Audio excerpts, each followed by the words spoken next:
Hello, this is Richard from animate.com, and this is a small tutorial on how to use UV spectrum as it comes to low poly meshes like game assets. Here we have a barrel and a box, and we're going to let the barrel look rusty and dirty, and the box should be wooden with a variety of brownish colors, and later on we'll add some dirt and some dust on that. First of all, we want to generate the maps, the UV maps that are generated by UV spectrum. Therefore, we are going to the Tools panel in the Miscellaneous tab down here. And as the barrel and the box are selected and our parameters are chosen, we just hit Map Selected. Then both of them are going to be calculated. We can check that in the object's properties. We see some vertex groups and the UV maps down here. So right away we can start to node some node setup. I'm going to make a node setup in cycles because I just prefer the range of nodes it offers. So first of all, we are going to create a new material. And before I'm going to color anything, I'm simply checking with the color ramp from black to white and the different UV maps as input, how the solution of the UV maps look like. I could directly go to choose a UV map and put it as input for the color ramp, but actually I should separate them, because each component has an exact meaning. And we are separating them by choosing the converter node, separate X, Y, Z. So here we have an X and a Y output, and these are the vertical and horizontal axes of our UV map. To see the result, so to see the color ramp, we have to go to render mode. Especially if we are going to make complex node setups, only the render mode will show that in the viewport. So right away we have chosen the dirt in X component, and we see how along the box this component would deliver a gradient. We can alter it to choose and to decide if it's useful for us and if it has some useful purpose. Let's check another one. Let's right away take the Y component. This one is much smoother than the X component. As you see, it is the gathering of the X component that is in the solution of Y. Let's have a look at the dirt diverge. Here everything seems to be running down. Again, the X component is a little bit more complex and has more variation than the Y component, because here also the Y component is the sum of all X components of all. So here again, the Y component is something like the sum of flow of whatever is collected in the X component. Let's have a look at the divergence map. Yes, X looks good, Y seems to be a little bit off. I won't use it here. Flow gather is a very smooth solution of dirt running down. If I want to shade a landscape or dirt, my two favorite maps are dirt and flow gather, because they are delivering very smooth gradients along the mesh.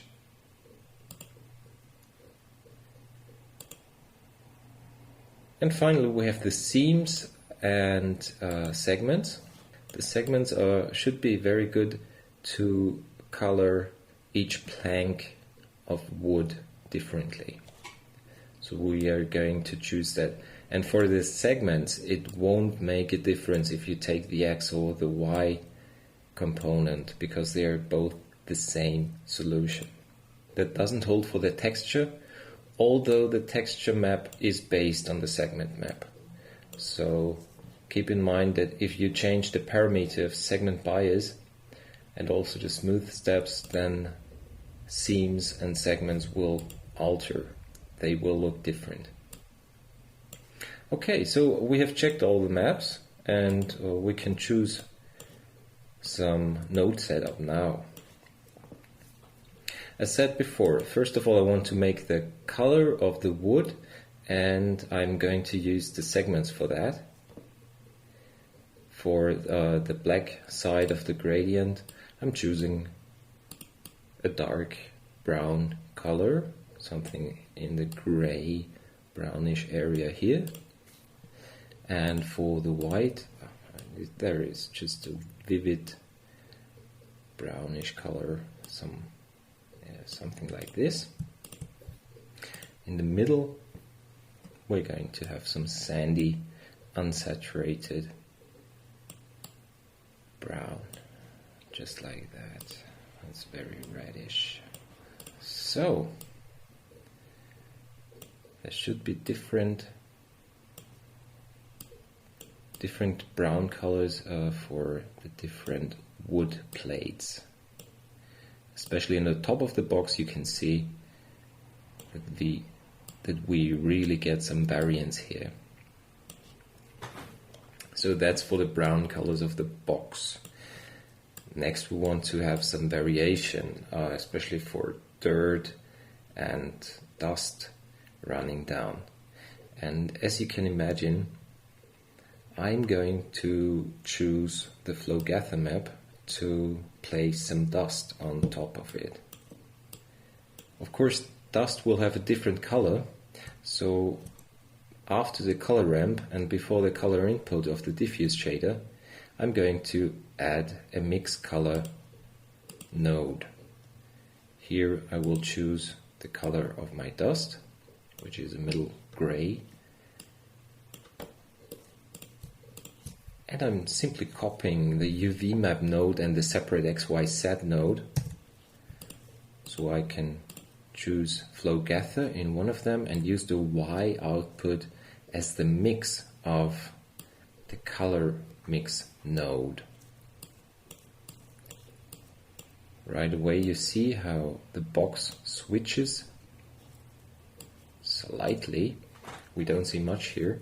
So to get more contrast in this factor, I'm going to input a color ramp right between, and you will see how this helps to make more contrast of the mix. In the color ramp, I'm now sliding the black and white nodes together to the middle, and you see how the dusty spots appear as black and white gets closer to each other. So if I look on top, I want some dusty carves here in the middle, some dusty spaces, but I don't want such a completely, it looks like the box was standing still for 10 years.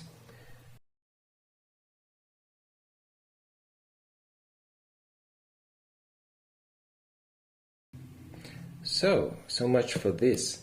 You see, I'm using the maps to separate the components and set some gradients, and again mix them together. So different maps can be used to mix colors and get a color output. How do we do the barrel? This one should look dirty and rusty. So the first thing I'm going to do is, I'm again adding a color ramp node, and again choosing the UV map input node as well as a separate XYZ to check the different components of each map in grayscale. Let's start off with the dirt. Well, that already looks quite interesting. If I switch so that the black is on the right, I get something I like, because here, you know, the embossings look like used. You know, black is dirt and white is clean. So they already point out that here stuff is sticking and scratching on the embossed areas.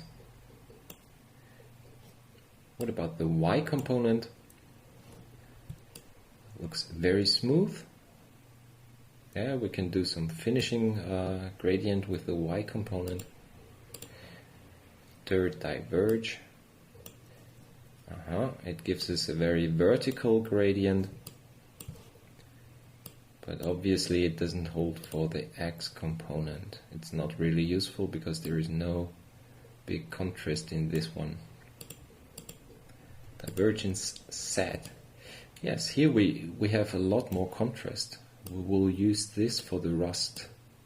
You see how the spots are generated. Although the mesh is very symmetric, we still have some variety in the divergence set map.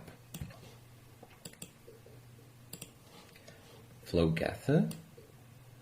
Okay. That's the X component. Again, very smooth, so it's not really helpful in such a simple and symmetric mesh. We want to achieve contrast. Seams, segments. Well, segments, I think those will be good, just to get some color variation. And finally, texture. Texture is meant to map image textures and procedural textures, as the solution between X and Y is quite orthogonal. So it will look stretchy, but still there will be some details of your textures will be unstretched. So we have checked all the maps. Let's remember the dirt map has a good solution that was in the X with the black on the right, and the other one was the divergence set of the Y with the Y component. Turned around, here we need the black on the left, and the contrast,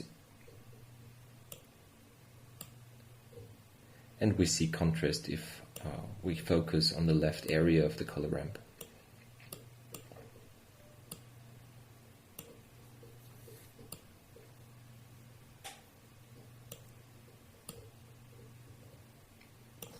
And the divergence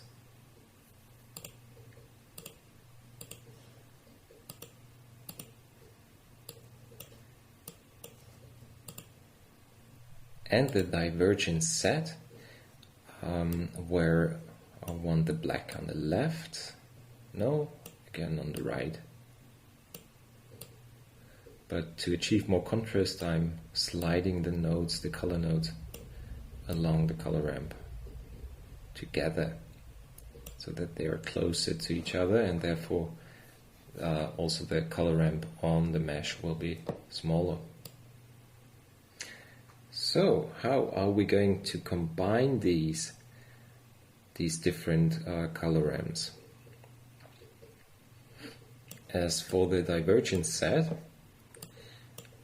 I want to make the rust color with this, so I'm choosing a brownish gradient from white to brownish colors, which we later on will choose to multiply over the ground color of our barrel. So here we have a vivid orange tone, as rust can be quite orange. Again, we want to combine it, as said, with a dirt gradient, while the dirt gradient is more of a grayish.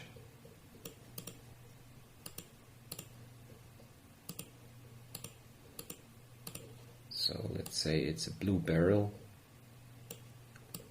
Choose some color over here. Here is the bluish dirty color, and then there is the dirty color. Let's just check how it looks if we have to choose, have to alternate the dirt. Yes, we have to, because there's too much dirt along the barrel, and we're ending up here. How do we combine them now? Simply by multiplying them with a mix RGB node. It won't differ the result no matter which. So here I chose multiply, and no matter which color ramp is on top in color 1 and which is in color 2, as the multiplication won't change the result no matter which order I'm choosing here. So we see the result as a combination of both color ramps, and I'm still going to adjust.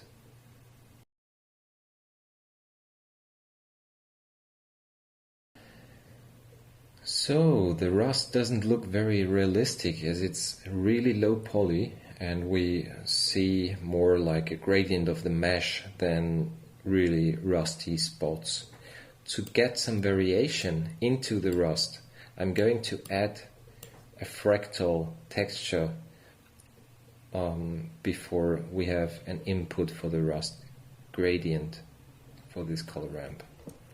So what I'm choosing is a math node in add, set to add, and a texture which we want to add here.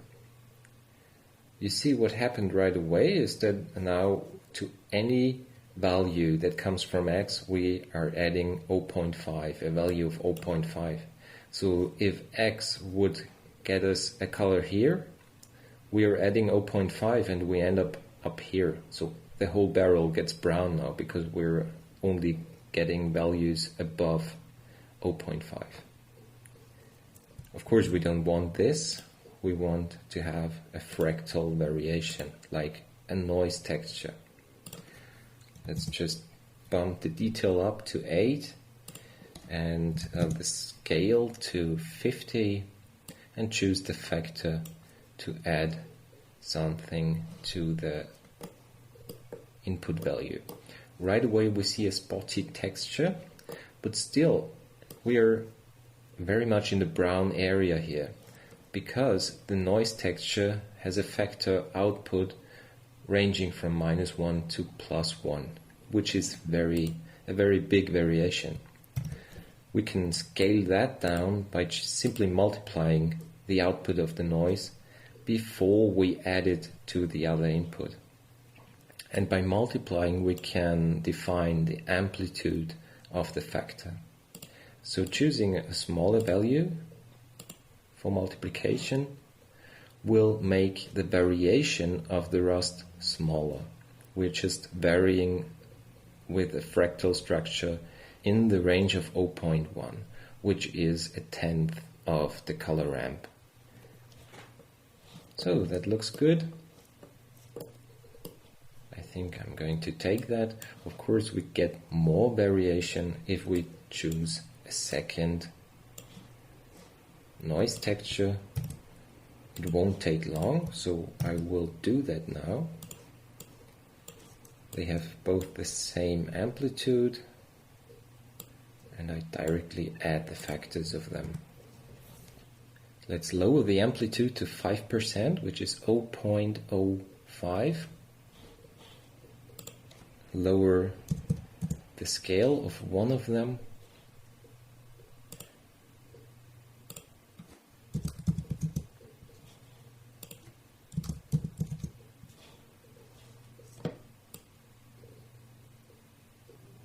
So I just choose a scale for the second noise texture that looks convenient.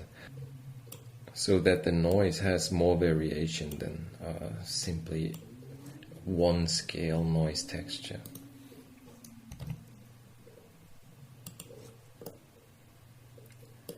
Okay, so that's mainly it. Of course, we can add more variation, more dirt, and a lot of more structure if we choose more channels, color ramps, and mix nodes, but I won't exaggerate this tutorial here. It was a simple introduction on how to separate the different components of the UV maps with the separate XYZ mode, and you also see how to combine it with simple textures.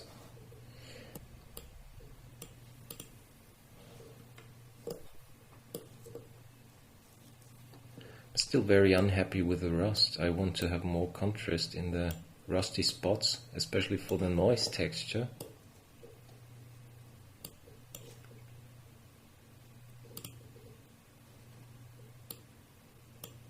And to get more contrast in a color ramp, it means you have to slide the color nodes together so that they have narrow gaps and narrow gradients between them. And then some spotty texture appears. Okay, this looks dirty and rusty. So one last thing I want to show you is to use textures. I'm going to duplicate the barrel for this purpose and choose a new material for that. Simply switching them off and deleting the whole setup. All I want to do is input an image texture and add a UV map input node to that, so that we can check the different UV maps in combination with image textures.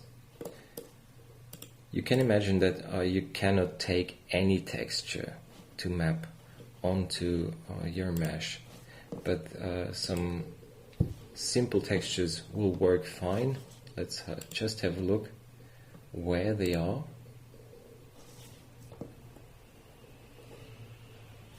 Here we have some scratched. So if I just choose one like these, scratch 7,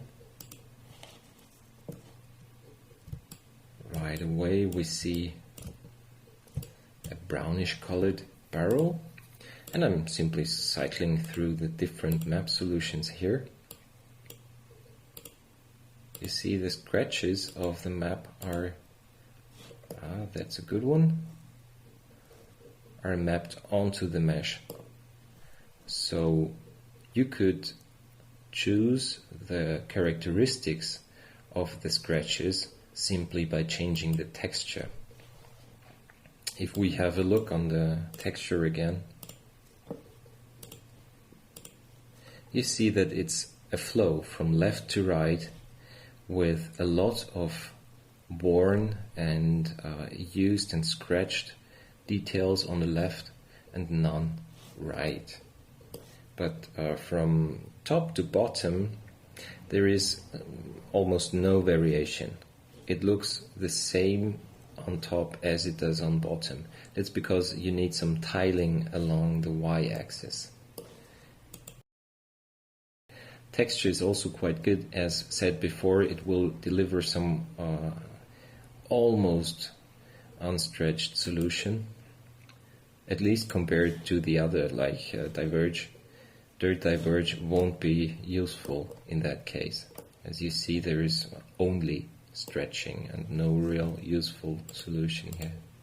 So you can try to use some image textures as well. So much for that. So you see, this would be the way I would work with simple gradients to shade low poly meshes that don't give a lot of detail in the solutions of of UV spectrum.